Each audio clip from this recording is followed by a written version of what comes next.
Hello. In this figure, if AD is 5 units, what is the perimeter of the blue triangle? To solve this problem, we need to use the following principle. Two tangents drawn to a circle from a point outside the circle are equal. So AP equals BP. In our figure, point A is a point outside the circle, and AD and AE are tangents.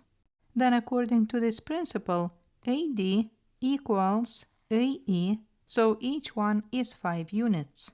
Now point B is also a point outside the circle, and BD equals BF.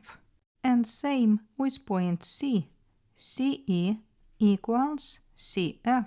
So then, if AB together with BD is 5 units, and BD is equal to BF, then we can say that AB plus BF is 5.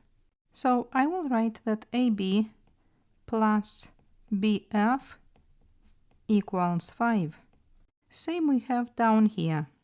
If AC together with CE is 5 units and CE is the same as CF, then we can say that AC plus CF is 5.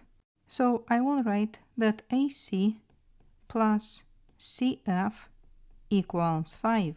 So this part of the triangle is 5 units, and this is also 5 units. Then to find the perimeter, we will add 5 and 5, and we will get 10 units. I hope you liked this problem, and thank you for watching.